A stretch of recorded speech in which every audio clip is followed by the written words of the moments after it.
Welcome to Manonmani IAS academy. 5 June 2026 Dinamani செய்தித்தாளின் முக்கிய குறிப்புகளை பார்ப்போம். இன்று ஜூன் 5 உலக சுற்றுச்சூழல் தினமாக கொண்டாடப்படுகிறது வருடம். இதில் பார்த்தீங்கன்னாக்கா 2026ஆம் ஆண்டு ஜூன் 5ஆம் தேதியான இன்று உலக சுற்றுச்சூழல் தினத்தின் அதிகாரப்பூர்வ கருப்பொருள் என்னன்னாக்கா, இயற்கையால் ஈர்க்கப்பட்டு காலநிலைக்காக நமது எதிர்காலத்திற்காக, இங்கிலீஷில் inspired by nature for climate for our future என்பதாகும். ஐக்கிய நாடுகள் சுற்றுச்சூழல் திட்டத்தால் UNEP அறிவிக்கப்பட்டுள்ள இந்த ஆண்டின் முக்கிய அம்சங்கள் பின்வருமாறு. UNEP அப்படின்றது பார்த்தீங்கன்னாக்கா யுனைடெட் நேஷன்ஸ் என்விரான்மெண்ட் ப்ரோக்ராம் அப்படின்னு பார்ப்போம்.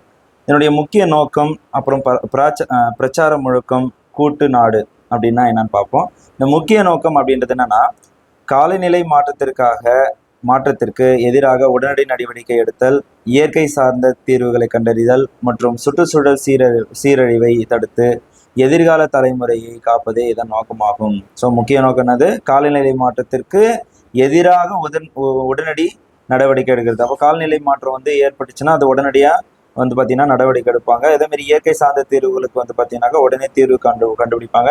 சுற்றுச்சூழல் சீரழிவு ஏற்படுதுன்னா அதுக்கு அது சுற்றுச்சூழல் சீரழிவு தடுத்து எதிர்காலத்திற்கு தலைமுறைக்கு கொண்டு சேர்ப்பதே இதனுடைய முக்கிய நோக்கம். பிரச்சார முழக்கம். இந்த ஆண்டின் உலகளாவிய பிரச்சார முழக்கம் அப்படின்னு பார்த்தீங்கன்னா என்னன்னா, நவ் ஃபார் கிளைமேட் அப்படின்றது தான். காலநிலைக்காக இப்பொழுதே செயல்படுவோம் என அறிவிக்கப்பட்டுள்ளது. உலகளாவிய பிரச்சார முழக்கம்ன்றது என்னது? நவ் ஃபார் கிளைமேட் அப்படின்றது. கூட்டு நாடு, ஹாஸ்ட் கண்ட்ரி அப்படின்னா என்னன்னா, 2026ஆம் ஆண்டிற்கான உலக சுற்றுச்சூழல் தினத்தின் முக்கிய உலகளாவிய நிகழ்வுகளை நடத்தும் பொறுப்பை அசர்பைஜான் குடியரசு ஏற்றுள்ளது. ஸோ கூட்டு நாடு பார்த்தீங்கன்னா 2026ஆம், அதாவது இந்த ஆண்டுக்கான சுற்றுச்சூழல் தினத்தின் முக்கிய உலகளாவிய நிகழ்வுகளை நடத்தும் பொறுப்பு அசர்பைஜான். இது நாட்டுடைய பேர் ரீபப்ளிக் ஆஃப் அசர்பைஜான், அந்த குடியரசு பொறுப்பேற்றுள்ளது.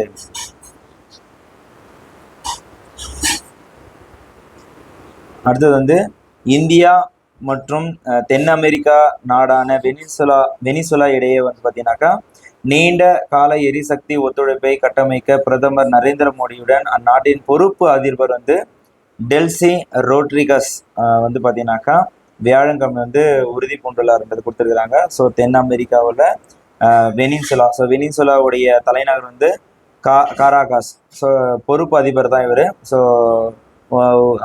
அதிபர் பார்த்தீங்கன்னாக்கா அமெரிக்காவில் பார்த்தோன்னா அரெஸ்ட் பண்ணிட்டாங்க. அது என்னன்றதை பின்னாடி பார்ப்போம்.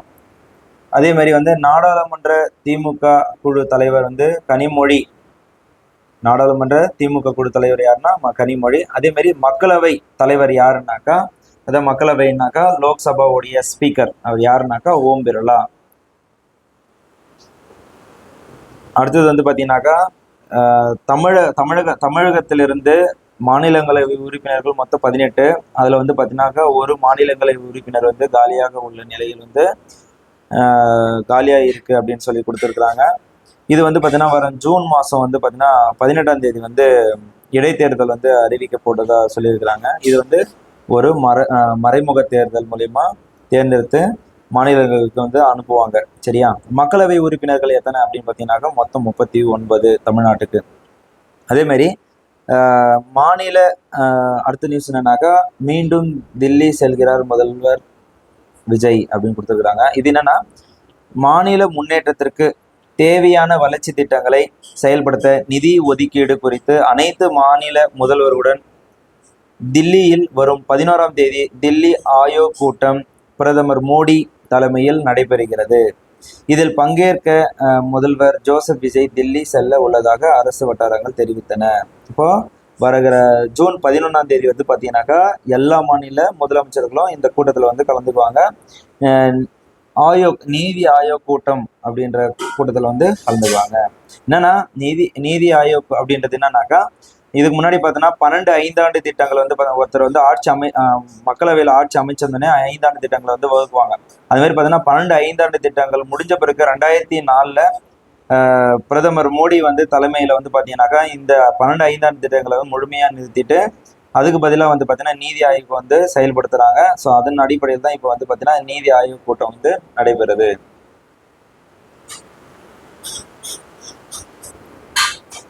அடுத்து பார்த்தீங்கன்னா ஒப்பந்தக்காரர்களிடம் கமிஷன் கேட்கப்படாது என்பதை பொதுப்பணித்துறை அமைச்சரான ஆதவ் அர்ஜுனா வந்து தெரிவித்துள்ளார்.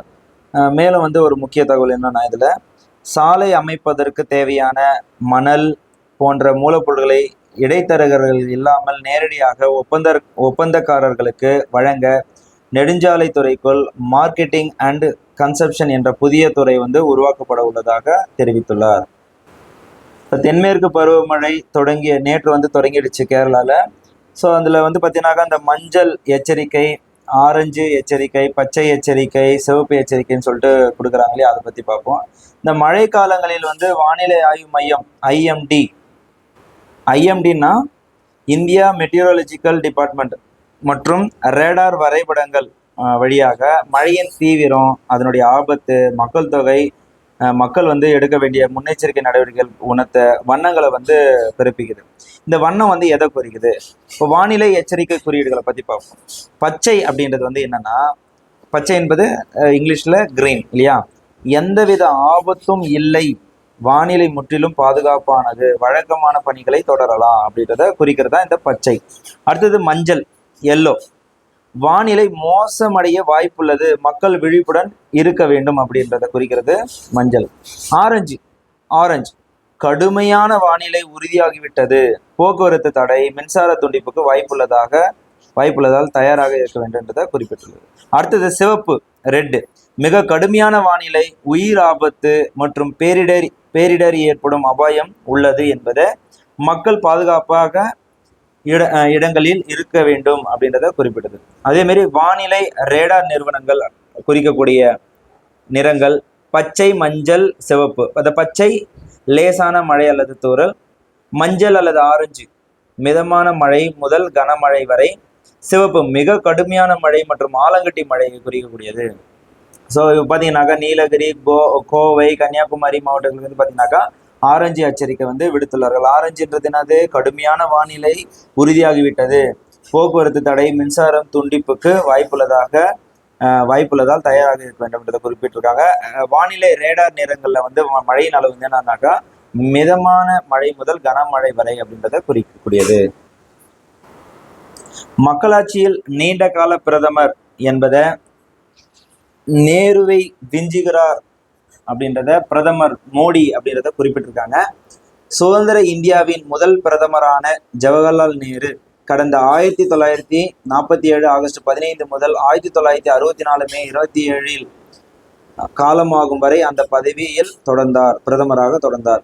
கிட்டத்தட்ட 17 ஆண்டுகள் தொடர்ந்து பிரதமராக இருந்த இவர் நாட்டின் நீண்ட கால பிரதமர் என்ற பெருமைக்குரியவர். யாரு? ஜவஹர்லால் நேரு. அதே நேரம் கடந்த 1952 முதல் மக்களவை தேர்தலுக்கு பிறகு நேரு தொடர்ந்து பிரதமராக பதவி வகித்த காலம் 4398 நாட்கள் ஆகும். நாட்களை சொல்லும்போது 4398 நாட்கள் ஆகும்.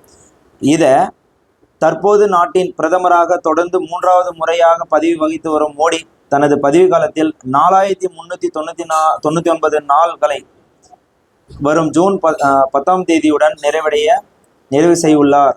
இதன் மூலமாக ஜனநாயக முறைப்படி தேர்வு செய்யப்பட்டு தொடர்ந்து நீண்ட காலம் பதவி வகித்த பிரதமர் என்ற சாதனையில் நேருவை மோடி விஞ்சுகிறார் அப்படின்றத குறிப்பிட்டிருக்காங்க. அதே மாதிரி இது மட்டும் இல்லை, 2014 வந்து பார்த்தீங்கன்னா மக்களவை தேர்தலில் பாஜக தலைமையிலான தேசிய ஜனநாயக கூட்டணி வரலாற்று வெற்றி பெற்று நாட்டின் பிரதமராக மோடி முதல் முறையாக பதவியேற்றார். அதுக்கு அடுத்தது வந்து 2019 பிரதமராக பதவி தொடர்ந்தார், 2024 பதவி தொடர்ந்தார். இதுக்கு முன்னாடியே பார்த்தீங்கன்னாக்கா 2001 வந்து குஜராத்தோடைய முதல்வராக வந்து பார்த்தீங்கன்னாக்கா மோடி தொடர்ந்து கிட்டத்தட்ட 12 ஆண்டுகளுக்கு மேல் வந்து அந்த பதவியில் வந்து நீடித்தார். அதன் பிறகு 2014 மே 26ஆம் தேதி வந்து இந்தியாவின் பிரதமராக பொறுப்பு வகித்ததிலிருந்து இப்பொழுது வரை அப்பதவியில் நீடித்து கொண்டிருக்கிறார். இதன் மூலியமா என்ன சொல்றாங்கன்னாக்கா, நாட்டில் நீண்ட காலம் பதவி வகித்த அரசின் தலைவர் என்ற பெருமை மோடி ஏற்கனவே எட்டி விட்டார் அப்படின்றத குறிப்பிட்டிருக்காங்க. ரூபாய் 18,600 கோடியில் 8,800 பேருக்கு வேலை வாய்ப்பு அளிக்கும் 3 திட்டங்கள் தமிழ்நாட்டில் ஒப்பந்தம் நடைபெற்றுள்ளது. இந்த 3 திட்டங்கள் என்னன்னாக்கா, ஒன்று வந்து பார்த்தீங்கன்னாக்கா தகவல் தரவு மைய விரிவாக்க திட்டம், இன்னொன்று மின்னணு பொருள்கள் மற்றும் மின்னணு அமைப்புகள் உற்பத்தி திட்டம், மூணாவது காட்டுப்பள்ளி எல்என்டி கப்பல் கட்டும் தளம் விரிவாக்க திட்டம். இதில் வந்து பார்த்தீங்கன்னாக்கா சில நிறுவனங்கள் இதில் பார்த்தீங்கன்னாக்கா ஒப்பந்தம் செய்துள்ளார்கள். இப்போ இந்தியா வெனிசுலா, அதாவது தென் அமெரிக்காவுடைய நாட்டான வெனிசுலாவுக்கும் நீண்ட நாள் ஒரு நட்புறவு இருந்தது. என்னன்னாக்கா கச்சா எண்ணெய் உற்பத்தி செய்யக்கூடிய நாடுகள் பார்த்தீங்கன்னா வெனிசுலாவும் ஒன்று. கச்சா எண்ணெய் கொள்முதலிலிருந்து முன்பு இந்தியாவின் முக்கிய விநியோக நாடாக வெனிசுலா இருந்தது. என்னன்னாக்கா நாள் ஒன்றுக்கு 4 லட்சம் பீப்பாய்களுக்கு மேல் அந்த நாட்டிடம் இருந்து இந்தியா கொள்முதல் செய்து வந்தது. அதனால அமெரிக்கா விதித்த தடைகளால், அப்போ அமெரிக்கா தடை விதிக்கும் போது பார்த்தீங்கன்னாக்கா 2020 முதல் கொள்முதல் நிறுத்தப்பட்டது. அப்போ 2020 வரைக்கும் என்ன பண்ணாங்கன்னா 2020 கழிச்சு கொள்முதல் வாங்குறத நிறுத்திட்டாங்க. தென் அமெரிக்கா நாடான வெனிசுலாவின் அதிபரான கடந்த 2013 இருந்து பதவி வகித்து வந்த நிக்கோலஸ் மடுரா, அப்போ 2013 இருந்து பார்த்தீங்கன்னா பதவி வகிக்கிற நிக்கோலஸ் மடுரா அமெரிக்காவுக்குள் போதைப் பொருள் கடத்தும் கும்பலுக்கு ஆதரவளிப்பதாக குற்றஞ்சாட்டி கடந்த ஜனவரியில் அந்நாட்டுக்குள் அதிரடியாக நுழைந்த அமெரிக்க படையினர் அவரையும் அவரது மனைவியையும் துப்பாக்கி முனையில் சிறைப்பிடித்தனர். அமெரிக்காவுக்கு கொண்டு செல்லப்பட்ட அவர்கள் அங்குள்ள சிறையில் அடைக்கப்பட்டனர் என்பது குறிப்பிடத்தக்கது. இப்போ என்னன்னாக்கா இப்போ அதுக்கு பதிலாக பார்த்தீங்கன்னா பொறுப்பு முதல்வராக பார்த்தீங்கன்னாக்கா டெல்சி ரோட்ரிகஸ் பார்த்தீங்கன்னாக்கா பொறுப்பு அதிபராக இருக்கிறாங்க. இவங்க சுற்றுப்பயணமாக இந்தியாவுக்கு வந்துள்ளார்.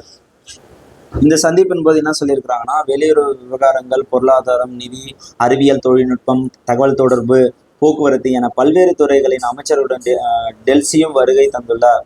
என்னன்னாக்கா இனிமே பார்த்தீங்கன்னாக்கா இந்த அனைத்து துறைகளிலும் பார்த்தீங்கன்னாக்கா நல்ல முன்னேற்றம் ஏற்படும் என்பதை இதில் தெரிவித்துள்ளார். இது மட்டும் கிடையாது, வெனிசுலா பார்த்தீங்கன்னா வளங்கள் நிறைந்த நாடு அப்படின்றத நம்ம சொல்லுவோம். ஏன்னா பார்த்தீங்கன்னா அங்கே தங்கம், வைரம், இதர பொருட்கள் சார்ந்த சுரங்க தொழிலில் அதிகமாக கண்டெடுக்கிறார்கள் அப்படின்றத சொல்லலாம். பஞ்சாப் பேரழிவை ஏற்படுத்தும் ஆர்டிஎக்ஸ் வெடிகுண்டுடன் 2 கைது அப்படின்றத கொடுத்துருக்குறாங்க. இப்போ இந்த ஆர்டிஎக்ஸ்னா என்னன்னு பார்ப்போம். ரிசர்ச் டிபார்ட்மெண்ட் எக்ஸ்ப்ளோசிவ் அப்படின்றது தான் ஆர்டிஎக்ஸ். ரிசர்ச் டிபார்ட்மெண்ட் எக்ஸ்ப்ளோசிவ் என்பது மிக குறுகிய காலத்தில் மிக பெரிய அளவிலான ஆற்றலையும் வாயுக்களையும் வெளியிடக்கூடிய ஒரு சக்தி வாய்ந்த உயர் வெடிப்பொருள் எக்ஸ்ப்ளோசிவ் ஆகும். இது சாதாரணமாக நெருப்பு வைப்பதாலோ அல்லது கீழே போடுவதாலோ எளிதில் வெடிக்காது. அப்போ பார்த்தீங்கன்னா இது சாதாரணமாக கீழே போடுறதுனாலையோ நெருப்பு வைக்கிறதுனாலையோ இது எளிதில் வெடிக்காது. அப்போ இது வெடிக்கிறதுக்கான செயல் திட்டங்கள் என்ன அப்படின்றத பார்ப்போம். இப்போ இதன் செயல்பாட்டு முறை பின்வரும் அறிவியல் மற்றும் வேதியியல் நிலைகளின் அடிப்படையில் அமைகிறது. என்னன்னா தொடக்க விசை இனிஷியேட்டிவ் அப்படின்னா ஆர்டிஎஸ் மிகவும் நிலையானது, ஸ்டேபிளா இருக்கும். எனவே இதை நேரடியாக எரிக்க முயன்றால் அது வெடிக்காமல் சாதாரண எரிபொருளை போல மெதுவாக எரியும். ஸோ பார்த்தீங்கன்னாக்கா சாதாரண எரிபொருள் மாதிரி தான் எரியும். ஆனால் இதை வெடிக்க செய்ய டெட்டனேட்டர் எனப்படும் சிறிய தொடக்க வெடிபொருள் தேவைப்படுது. அப்போ டெட்டனேட்டர் இருந்துச்சுனாக்கா அதனுடைய பாதிப்பு அதிகமாக வெடிக்க வைக்க முடியும் அப்படின்றாங்க.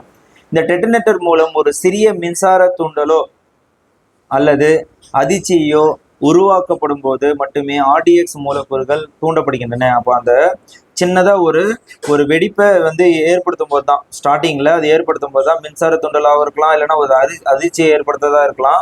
அதுக்கப்புறம் தான் அந்த மூலக்கூறுகள் தூண்டப்படுகின்றன அப்படின்றத கொடுத்துருக்குறாங்க. இந்த மூலக்கூறு உடைப்பு மற்றும் சங்கிலி எதிர்வினை, மோலிகுலர் பிரேக் டவுன், அது எப்படி நடக்குதுன்னு பார்த்தீங்கன்னா ஆர்டிஎக்ஸின் வேதியியல் பெயர் என்னன்னு கேட்டாங்கன்னாக்கா சைக்ளோட்ரி மெத்திலினேட்ரினேட்ரைமைன் சைக்ளோட்ரி மெத்திலினேட்ரினிட்ரமைன் அப்படின்றது தான் அதனுடைய பேர். இதன் மூலக்கூறுகளில் நைட்ரஜன், ஆக்சிஜன், கார்பன் அணுக்கள், நைட்ரஜன், ஆக்சிஜன், கார்பன் அணுக்கள் மிக நெருக்கமாக பிணைக்கப்பட்டுள்ளன. டெட்டனேட்டர்களின் அதிர்ச்சி அலை ஆர்டிஎக்ஸை தாக்கியவுடன் ஒலினா சவுண்டு, ஒலியை விட அதிவேகத்தில் வினாடிக்கு சுமார் 8750 மீட்டர் வேகம் ஒரு சங்கிலி எதிர்வினை தொடங்குகிறது. அடுத்தது பாத்தீங்கன்னா, இதனால் மூலக்கூறுகளுக்கு இடையே ஒரு ரசாயன பிணைப்புகள் மிக வேகமாக உடைக்கப்படுகின்றன கொடுத்திருக்கிறாங்க. சரிங்களா? இது என்னது, சங்கிலி எதிர்வினை, செயின் ரியாக்ஷன் தொடங்குது. கிட்டத்தட்ட பாத்தீங்கன்னாக்கா 8750 மீட்டர் வேகம் பரவக்கூடியது. எவ்வளோ?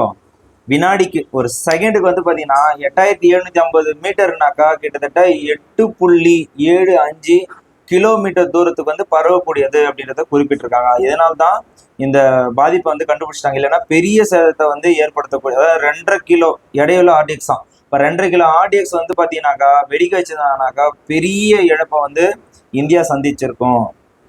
அப்புறம் வாயுக்கள் மற்றும் வெப்பம் உருவாது, கேஸ் அண்ட் ஹீட் ஜெனரேஷன். பிணைப்புகள் உடையும் போது ஆர்டிஎக்ஸில் உள்ள நைட்ரஜன், ஆக்சிஜன் அணுக்கள் ஒன்றிணைந்து உடனடியாக nitrogen N2, carbon di oxide CO2, carbon monoxide CO மற்றும் நீராவி H2O போன்ற வாயுக்களாக மாறுகின்றன. இது என்னன்னா, இந்த நைட்ரஜனும் ஆக்சிஜனும் ஒன்றிணைஞ்சு உடனடியாக என்ன ஆயிடுனாக்கா, நைட்ரஜன் ஆக்சிஜன் சேர்ந்து N2வா மாறலாம், N2ஆகவும், கார்பன் டை ஆக்சைடாகவும், கார்பன் மோனாக்சைடு CO2ஆகவும், CO-ஆகவும், H2O என்னது வாயுக்களா மாறிடுது. இந்த வேதிவினை மிக அதிக வெப்பத்தை வெளிப்படுத்துகிறது, ரொம்ப அதிகமான வெப்பத்தை ஏற்படுத்தும். வெடி அலை மற்றும் அதிர்ச்சி, டெட்டனேஷன் அண்ட் ஷாக் வேவ். திட நிலையில் இருந்து வெடிபொருள் திடீரென மைக்ரோ வினாடிகளுக்குள் பல்லாயிரம் மடங்கு கொள்ளளவு கொண்ட வாயுக்களாக விரிவடைகின்றன. ஸோ பிளாஸ்ட் ஆச்சுன்னா ரொம்ப அதிகமாக ஏற்படுத்தும். அடுத்தது பார்த்தீங்கன்னா, மிக குறுகிய இடத்தில் இந்த வாயுக்கள் உருவாவதால் அங்கு மிக அதிக அழுத்தமும் ஹை ப்ரெஷர், அதிக அதிர்ச்சி அலையும் ஷாக் வேவ் உருவாகிறது. இந்த அதிர்ச்சி அலையை சுற்றியுள்ள கான்கிரீட், இரும்பு கட்டிடங்களை நொடிக்குள் தகர்த்தும் வெடிப்பு சக்தியாக வெளிப்படுகிறது. நொடியில என்ன தாக்கிடும். சுருக்கமாக சொல்லணும்னாக்கா, ஒரு சிறிய வெடிப்பு அதிர்ச்சியை பயன்படுத்தி ஆர்டிஎக்ஸின் வேதியியல் பிணைப்புகளை அதிவேகமாக உடைத்து அதன் மூலம் அசுர வேகத்தில் வாயுக்களையும் வெப்பத்தையும் உருவாக்குவதே இதன் செயல்பாடாகும். ஸோ அதனுடைய வெடிப்பொருள் இங்க இமேஜா கொடுத்துருக்கேன் பாருங்க. ஸோ இதனுடைய ஆர்டிஎக்ஸ் வெடிச்சாக்கடா எவ்வளோ புகை மூட்டத்தை ஏற்படுத்தும். ஸோ இந்த நைட்ரஜன் ஆக்சிஜன் சேர்ந்து என்ன மாதிரி வினை புரிகின்றதை கொடுத்துருக்குறாங்க. ஸோ அடுத்தது பார்த்தீங்கன்னா, அமெரிக்கா, இஸ்ரேல் உடன் ஈரானுக்கும் பார்த்தீங்கன்னா நீண்ட நாட்களாக போர் மூட்டம் நடந்து கொண்டு இருக்கிறது. இப்போ பார்த்தீங்கன்னாக்கா, லெபனான் அதிபர் ஜோசப் அவுன் என்னென்ன தெரிவித்தார்னாக்கா, இப்போ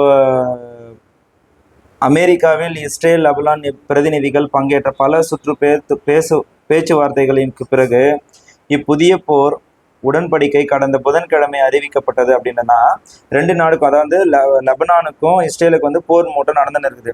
இப்போ ஹிஸ்புல்லா அமைப்புன்றது பார்த்தீங்கன்னாக்கா லெபனானுடைய ஆதரவு அமைப்பு இல்லையா. ஹிஸ்புல்லானுக்கும் ஈரானுக்கு பார்த்தீங்கன்னாக்கா ஒரு நல்ல தொடர்பு இருக்குது. இப்போ என்னன்னாக்கா, இதுக்கிடையில பார்த்தீங்கன்னா இஸ்ரேல் லெபனான் மேல போர் மூட்டம் ஏற்படுது. அதனால ஒரு மத்தியஸ்தமாக பார்த்தீங்கன்னா அமெரிக்கா இந்த போர் நிறுத்தத்துக்காக என்ன பண்றாங்க, அமெரிக்காவும் தலையிடுறாங்க. இதுல பாத்தீங்கன்னாக்கா அந்த போர் நிறுத்தம் நாங்க பண்ண மாட்டோம், தொடர்ந்து நீடிக்கும் அப்படின்றத அந்த ஹிஸ்புல்லா அமைப்பு சொல்லிக்குது. என்னன்னா, போர் நிறுத்த உடன்பாட்டை முழுமையாக நிராகரித்த ஹிஸ்புல்லா எங்களின் ஆயுதமேந்திய எதிர்ப்பு போராட்டம் தொடர்ந்து நீடிக்கும் என்று அறிவித்துள்ளது. அப்புறம் பாத்தீங்கன்னா, அமெரிக்கா, இஸ்ரேல் மற்றும் ஈரானுக்கு இடையே நடந்து வரும் இப்பிராந்திய போரில் ஈரானுக்கு ஆதரவாக லெபனானின் ஹிஸ்புல்லா களம் இறங்கியது அப்படின்றத கொடுத்துருக்காங்க. நெக்ஸ்ட் பார்த்தீங்கன்னா, ஐநா 2027 to 2028 காலகட்டத்துக்கான ஐநா பாதுகாப்பு கவுன்சிலின் 5 தற்காலிக உறுப்பு நாடுகள் தேர்வு செய்யப்பட்டது. அதாவது மொத்தம் பார்த்தீங்கன்னா இந்த ஐநா பாதுகாப்பு கவுன்சில் மொத்தம் 15 உறுப்பினர்கள் கொண்ட நாடுகள் இருப்பாங்க. அது பிரகாரம் பார்த்தோன்னாக்கா, ஐநா பாதுகாப்பு கவுன்சிலில் அமெரிக்கா, பிரிட்டன், சீனா, பிரான்ஸு, ரஷ்யா ஆகிய 5 நாடுகள் பார்த்தீங்கன்னாக்கா வீட்டோ அதிகாரம் கொண்ட நிரந்தர உறுப்பினர்களாக இப்பொழுதும் உண்டு. என்னது? அமெரிக்கா, பிரிட்டன், சீனா, பிரான்ஸு, ரஷ்யா. இது இல்லாமல் ஆல்ரெடி வந்து பார்த்தீங்கன்னா 10 நாடுகள், இப்போ 5 போயிடுச்சிங்களா, 5ல் மொத்தம் 10 இருக்கு இல்லையா, அந்த 10 தற்காலிக இடங்களில் தற்போது தேர்ந்தெடுக்கப்பட்டுள்ள 5 புதிய நாடுகள் யார் என்னன்னாக்கா, ஏற்கனவே பதவியில் நீடிக்கும் பக்ரைன், கொலம்பியா, காங்கோ ஜனநாயக குடியரசு, லாத்வியா, லைபீரியா ஆகிய நாடுகளும் இணைந்து அடுத்த ஆண்டு முதல் செயல்பட உள்ளன அப்படின்றத கொடுத்துருக்காங்க. அது இல்லாமல் பார்த்தீங்கன்னா 2027-28 கட்டத்துக்கான ஐநா பாதுகாப்பு கவுன்சிலின் தற்காலிக உறுப்பினர்களாக இப்போ பார்த்தீங்கன்னாக்கா தற்காலிக உறுப்பினர்கள் அப்படின்னு கொடுத்துருக்காங்க. யாருன்னா Austria, Kyrgyzstan, Portugal, Trinidad டொபேகோ, Zimbabwe ஆகிய நாடுகள் வந்து பார்த்தீங்கன்னாக்கா தற்காலிக உறுப்பினர் நாடுகளாக மொத்தம் 15 பேரும் இதில் வந்து செயல்படுவாங்க கவுன்சில் உறுப்பினர்களாக. இப்போ பார்த்தீங்கன்னாக்கா இந்த ஐநா பாதுகாப்பில் வந்து பார்த்தீங்கன்னா மொத்தம் 193 உறுப்பினர்களை கொண்ட ஐநா வந்து பொது சபையில் வந்து புதன்கிழமை நடைபெற்ற விறுவிறுப்பான ரகசிய வாக்கெடுப்பில் இந்நாடுகள் வெற்றி பெற்றன அப்படின்றது கொடுத்துருக்குறாங்க. இப்போதைய தற்காலிக உறுப்பினர்களாக யாருன்னாக்கா, இப்போ இந்த தற்காலிக உறுப்பினர் 5 நாடுகள் செலக்ட் பண்ணியிருக்காங்க இல்லையா, இதுக்கு முன்னாடி யார் இருந்தாங்கனாக்கா பாகிஸ்தான், பனாமா, டென்மார்க்கு, கிரேக்கம், சோமாலியா வந்து பார்த்தீங்கன்னா 2026 வந்து இப்போ முடிய போகுது. அப்போ புதிய நாடுகள் வரும் 2027 ஜனவரி 1 முதல் பார்த்தீங்கன்னாக்கா 2 ஆண்டுகள் வந்து பார்த்தீங்கன்னா 2 ஆண்டு கால பொறுப்பை ஏற்பாருங்க. யாருன்னாக்கா அந்த 5 நாடுகள் Austria, Kyrgyzstan, Portugal, Trinidad டொபேகோ, Zimbabwe. இந்தியாவின் முதல் ஃப்ளெக்ஸ் பியூயல் கார் அப்படின்றத அறிவிச்சிருக்கிறாங்க. இதில் வந்து பார்த்தீங்கன்னா மத்திய சாலை போக்குவரத்து அமைச்சர் நிதின் கட்கரி, அடுத்தது மத்திய பெட்ரோலிய அமைச்சர் ஹர்தீப் சிங் பூரி பேசுகையில் என்ன சொல்லியிருக்காங்கனாக்கா, இதை வந்து எத்தனால் பயன்படுத்தி இப்போ பார்த்தீங்கன்னாக்கா கச்சா எண்ணெய் இறக்குமதியில் வந்து நிறைய தட்டுப்பாடு ஏற்படுறதுனால வந்து பார்த்தீங்கன்னாக்கா நமக்கு எரிபொருள் அதிகமாக தேவைப்படக்கூடிய சூழ்நிலை வந்து ஏற்படுது. அதனால் வந்து பார்த்தீங்கன்னாக்கா இந்திய விவசாயிகளை உணவு வழங்குபவர்கள் என்ற நிலையிலிருந்து எரிபொருள் வழங்குபவர்களாக என்ற நிலைக்கு உயர்த்தியுள்ளோம் அப்படின்றத குறிப்பிட்டிருக்காங்க.